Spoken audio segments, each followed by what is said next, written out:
Hai, welcome to Articles. Seperti biasa, 3 kisah berikut saya gabungin karena terlalu pendek jika hanya dibuat satu video masing-masing, yang pasti menarik dan bisa ngasih pelajaran yang luar biasa.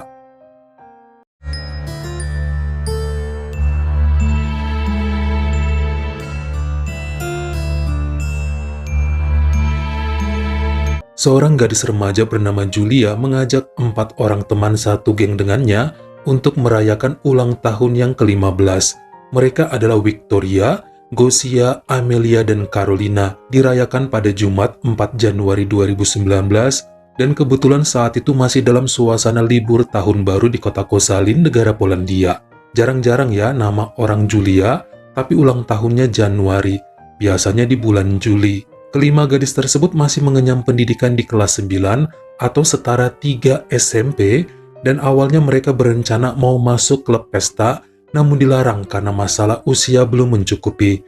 Hingga akhirnya pada jam 5 sore di hari tersebut, mereka mau mencoba hal yang menantang, yaitu masuk ke wahana escape room. Jenis wahana ini sangat menjamur, bahkan di tahun 2019 aja untuk negara Polandia, ada lebih dari 100 wahana escape room yang sangat menantang dan bisa memacu adrenalin, menguji kerjasama tim, serta memutar otak untuk memecahkan setiap teka-teki yang ada untuk bisa keluar dari ruangan penuh tantangan. Konsepnya kurang lebih begitu, bahkan ada yang pakai labirin-labirin segala sambil memecahkan suatu kasus dengan kepingan-kepingan petunjuk tersembunyi. Di Jakarta juga ada sejenis Riddle House. Inilah yang kemudian dimainkan 5 gadis tersebut untuk memeriahkan ulang tahun Julia, mendatangi wahana escape room di Koszalin dan membeli tiket dari seorang penjaga bernama Alek Milos yang berusia 28 tahun. Pria ini juga diketahui memiliki saham pada wahana tersebut. Mereka pun masuk ya ke sebuah ruangan misteri yang berukuran kurang lebih 7 kali 7 meter di samping area resepsionis. Lalu dikunci di sana dan dikasih waktu 60 menit untuk mencari petunjuk serta menyelesaikan teka-teki supaya bisa keluar lalu mendapatkan hadiah. Sudah pasti ruangan itu sangat tertutup rapat dengan dekorasi layaknya sebuah mansion tua. Keadaannya juga cukup hangat meskipun di luar sedang bersalju, sebab dihubungkan dengan pemanas dari area resepsionis. 15 menit setelah para gadis itu masuk, Alex si penjaga seperti mencium aroma gas yang cukup menusuk, hingga dia pun ngecek ya alat pemanasnya, dan mulai megang sana-sini memastikan tidak ada kebocoran yang menyebabkan bau tersebut muncul. Sampai tiba-tiba terdengar bunyi whoosh, dan muncullah api yang menyambar wajah serta baju Alex. Lelaki itu langsung ya keluar halaman untuk memadamkan api di tubuhnya.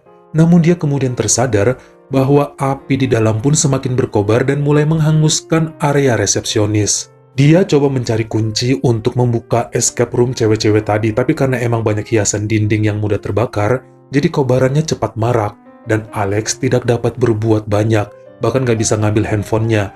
Dia lari ke jalanan dan menyuruh orang lewat untuk menelepon panggilan darurat.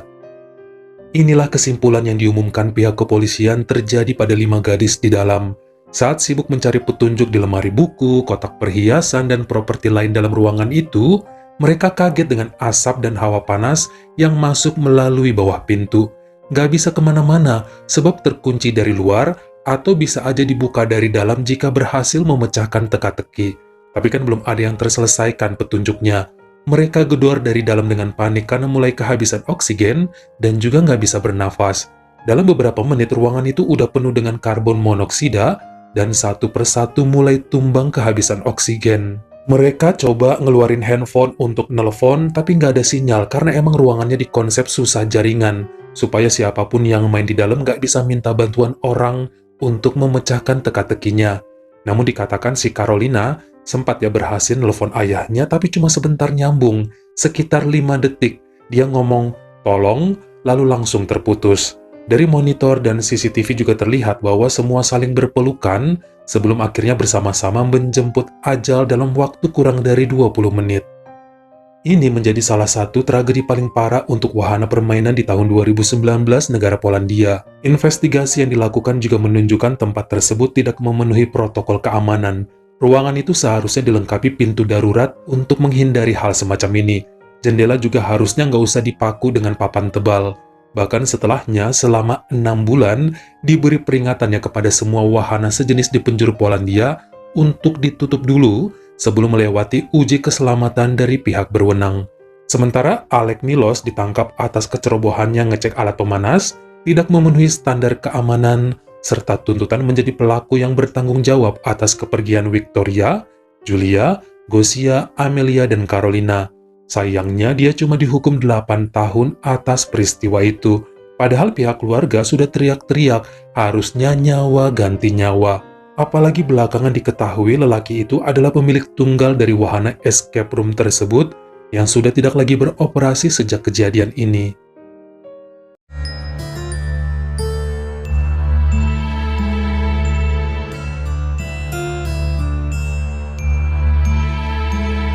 Seorang pria berusia 45 tahun bernama Michael Moylan tiba-tiba terbangun di atas kasurnya jam 4.30 Senin subuh 25 Juni 2007 di rumahnya di St. Lucie, Florida, Amerika, dan langsung memegangi tengkuk serta rambutnya. Dia merasakan sakit luar biasa di bagian kepala belakang, dan ini nggak pernah terjadi sebelumnya. Michael segera turun dari tempat tidur dan mencoba berdiri, namun terasa pusing hingga jalan sempoyongan menuju kamar mandi, membuka kabinet serta meminum 3 butir obat penghilang rasa nyeri. Dalam keadaan remang-remang dia kembali ke kasur, lalu melihat seperti ada lingkaran hitam di atas bantalnya. Tapi segan untuk membangunkan istri di sampingnya. Dia punya feeling bahwa lingkaran di atas bantal itu pasti noda darah. Makanya dia pegang lagi sekeliling kepala, dan terasa ada cairan keluar dari kuping kanannya. Sempat mikir, apa mungkin sang istri tidur lasak hingga menyikut kupingnya sampai terluka. Makanya dia kembali coba berbaring sambil menunggu obat tadi bereaksi. Namun 30 menit kemudian ternyata rasa sakit makin menyerang dan kupingnya seperti tetap mengeluarkan cairan kental. Michael pun berpikir jangan-jangan dia terkena aneurism yang berhubungan dengan rusaknya pembuluh di otak. Sebab ciri-cirinya emang seperti itu. Makanya dia segera membangunkan istrinya yang bernama April untuk menemani ke rumah sakit agar tidak terjadi hal yang lebih buruk pada kepalanya. Akhirnya bersama berangkat ke rumah sakit HCA dan menemui dokter untuk melakukan pemeriksaan. Pihak medis langsung melakukan X-ray pada kepala Michael. Beberapa jam kemudian, dokter menemui pasangan itu sambil menunjukkan hasil X-ray yang menyatakan bahwa lelaki itu telah tertembak. Ada timah panas di tengkoraknya dan harusnya Michael tidak selamat. Ini sebuah keajaiban. Michael dan istrinya kaget sebab nggak nyangka apa yang telah terjadi. Makanya langsung dokter dan perawat membawanya ke ruang operasi untuk mengeluarkan benda itu dari dalam kepalanya. Beberapa jam kemudian timah panas tersebut berhasil ditarik dan Michael pun ditemani istrinya menjalani pemulihan di rumah sakit HCA St. Lucie. Besokannya polisi datang untuk menanyai pasangan itu di ruang perawatan dan keduanya cerita kemungkinan timah panas tersebut nyasar dari luar rumah tanpa mereka sadari. Namun di tempat terpisah kemudian sang istri cerita secara diam-diam bahwa dia punya senpi di bawah bantalnya yang bisa jadi meletus tanpa sengaja dan terkena kepala suaminya. Tentu aja senpi itu resmi kepemilikannya dan disimpan di sana untuk jaga-jaga kalau ada maling masuk. Penelusuran lebih lanjut dilakukan penyidik dan cerita April berubah-ubah hingga di saat tersudut dengan bukti yang dibawa oleh Sheriff Ken Mascara, akhirnya 2 hari kemudian wanita berusia 39 tahun tersebut ngaku bahwa dia emang sengaja melepas peluru itu ke arah suaminya saat tertidur. Alasan yang diungkap pada pihak kepolisian adalah karena April menggunakan tabungan mereka untuk sebuah bisnis, tapi gagal sampai merugi puluhan ribu dolar. Jadi dia takut Michael marah, makanya mengambil langkah tersebut. Bahkan setelahnya diketahui bahwa di masa lalunya, sebelum menikah 4 tahun lalu, April pernah dipenjara atas perdagangan serta pengiriman narkoba. Setelah terungkap, Michael juga cerita, oh pantesan saat kejadian dia ngajak istrinya ke rumah sakit pagi itu, kok April lelet banget bergeraknya. Sang suami kesakitan, udah nungguin di mobil, tapi April ganti baju, ngambil tas, pakai sepatu, minum dulu, mau pipis, dan entah ngapain lagi, lama banget, nggak jelas juntrungan. Hampir 1 jam nungguin dia bersiap baru mereka berangkat ke rumah sakit.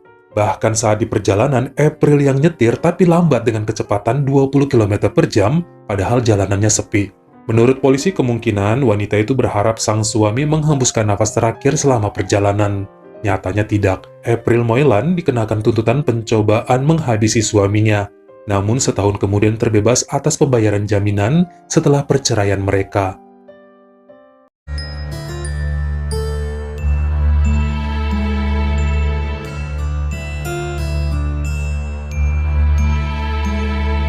Ashir dan Laksmi Banusali adalah pasangan suami istri yang sudah saling mengenal sejak masa kuliah di kota Delhi, negara India. Namun kemudian sang suami bekerja pada bidang logistik dan dipindah tugaskan ke kota Nalasopara yang berada di distrik Maharashtra, masih di negara India. Wilayah ini sebenarnya sangat asing ya bagi keduanya, sebab baik dari pihak Ashir maupun sang istri belum pernah ke sana sebelumnya. Agak jauh dari hiruk-pikuk kota metropolitan, namun memang menjadi tugasnya berbakti bagi negara sebagai pegawai negeri. Ya harus dijalani dengan baik dan terbukti mereka bisa beradaptasi dengan lancar sejak tahun 2013 di sana. Masyarakatnya juga ramah hingga membuat mereka betah untuk berbaur. Memasuki tahun 2017, itu artinya udah 7 tahun menikah, pasangan ini belum juga dikasih momongan untuk menambah kebahagiaan dalam keluarga. Bahkan sampai berobat ke kota lain yang katanya ada dokter hebat, dan mencoba segala macam terapi tradisional tapi tidak menunjukkan hasil. Secara belak-belakan, Ashir bercerita pada orang tuanya bahwa dia memang memiliki kekurangan, tidak kuat di atas ranjang, dan permasalahan lain yang berhubungan dengan vitalitas serta staminanya sebagai lelaki. Beberapa ahli menyatakan meskipun dia lemah, bukan berarti nggak bisa memberi keturunan, namun harus dijaga pola makan, kesehatan, dan gaya hidup sehat yang terpenting. Bahkan pasangan ini juga tidak keberatan jika suatu saat mereka harus mengangkat anak untuk memenuhi keinginan guna memiliki keturunan. Namun bukan itu juga yang jadi masalah utama. Di awal tahun 2018 saat keduanya sama-sama berusia 37 tahun, ternyata kesehatan Ashir semakin menurun. Terkhusus dia memang punya riwayat diabetes serta asam urat yang makin membuatnya lemah di atas ranjang. Jadi masalah vitalitas yang tadinya loyo semakin lesu aja, dan ini membuat istrinya jadi mudah emosi dan kalau ngomong suka ketus pada siapapun. Di rumah mereka ada ponakan usia 21 dan seorang ART yang ngebantu beres-beres. Semua bakal kena omelan Laksmi jika membuat kesalahan sekecil apapun. Lawang kerja udah bener aja kalau wanita itu emang lagi stres dan sensi, bakalan kena semprot. Ini perubahan drastis yang dirasakan Ashir, di mana istrinya setahun belakangan gak bisa mengontrol emosi serta semakin judes. Makanya beberapa kali diajakin ke dokter untuk konsultasi masalah tersebut, tapi Laksmi kebanyakan bungkam. Hanya kepada ibunya dia mau cerita di telepon bahwa sepanjang pernikahannya gak pernah ngerasa dipuaskan di atas ranjang. Mau angkat anak juga kok rasanya males, dan kepikiran ingin bercerai untuk bisa mencari suami baru yang sanggup memberinya kebutuhan biologis. Namun tetap ibunya melarang dan harus ingat bahwa tugas istri bukan cuma sekedar di kasur. Komitmen pernikahan wajib dipegang teguh sampai maut memisahkan. Bukan gak pernah juga ya Ashir menyuruh istrinya untuk mencari lelaki lain buat ngasih kepuasan atau pisah juga gak apa-apa. Namun suaminya kan baik, dia juga sangat mencintainya. Laksmi mikir juga apa kalau cari suami baru bakal sebaik Ashir. Kalau dapet yang jahat ntar yang ada malah nyesel. Tapi kalau balik lagi mikirin kepuasan di ranjang kok kayak kesel sendiri dan serba salah menjalani hidupnya. Makanya pusing, stres, dan hambar, terkekang, galau, semualah campur aduk perasaan itu. Balik lagi ke hal-hal dasar, cuma ngomel terus di rumah semakin gak jelas dan wajib tersenyum serta nampak bahagia di hadapan orang lain. Karena bagaimanapun kan suaminya sangat dihormati di wilayah tersebut. Mau adopsi anak juga niatnya maju mundur, malah gak jadi-jadi karena mood yang turun naik. Sampai pada Senin sore 13 Agustus 2018, Ashir segera menyetir mobilnya dengan kencang setelah menerima telepon dari ART-nya bahwa sang istri mengeluarkan banyak cairan merah dari anunya sampai tidak sadarkan diri. Namun setibanya di rumah, tetangga bilang semua sudah membawa Laksmi ke rumah sakit Om Sai yang langsung dikejar oleh lelaki tersebut. Sesampainya di sana, nampaklah sang ponakan dan ART. Mereka tuh nangis meraung-raung hingga membuat jantung Ashir berdegup kencang. Dia khawatir sama keadaan istrinya. Mereka bilang bahwa Laksmi telah menghembuskan nafas terakhir akibat banyak kehabisan darah. Menurut dokter dikatakan bahwa telah ditemukan sebuah benda yakni botol kecap kaca dengan panjang 28 cm di dalam anunya yang kenyataannya benda tersebut ada retakan dan goresan tajam hingga melukai bagian selaput Laksmi tanpa disadari. Banyak yang cukup kaget dengan hal tersebut, terkhusus orang tua wanita tersebut. Sampai kemudian sang suami ngaku bahwa 2 bulanan terakhir emang istrinya sering menggunakan botol kecap untuk memuaskan diri, sebab Ashir dianggap tidak berguna sebagai suami. Gak pernah dilarang, habis ntar malah ngamuk karena batang dia pun gak berfungsi dengan baik. Sang suami juga nggak pernah yang ngecek apakah botol itu retak atau ada bagian yang pecah, yang ternyata hal ini membuat istrinya terluka sampai meregang nyawa. Tidak ada yang dituntut atas peristiwa tersebut sebab dianggap terjadi akibat kecerobohan Laksmi sendiri. Bagaimana menurut kamu? Mana dari 3 kisah tadi yang membuat dahi mengkerut mikirinnya? Jangan sampai terjadi juga sama kita. Kalian komen di bawah. Kalau kamu suka sama video ini, jangan lupa klik like serta tombol share-nya. Buat yang baru pertama kali mampir, atau udah sering mampir tapi belum berlangganan, jangan lupa klik dulu tombol subscribe, dan juga dinyalain notifikasinya. Supaya lain kali kalau misalnya saya upload video baru, kamu jadi orang pertama yang tahu. Follow juga Instagram saya jika berkenan di Artokels S-nya 2. Dan jangan lupa untuk nontonin semua video saya yang lainnya. Ingat ya, tetap jaga jari dan juga lidah kita, supaya nggak nyakitin hati orang lain. Terima kasih.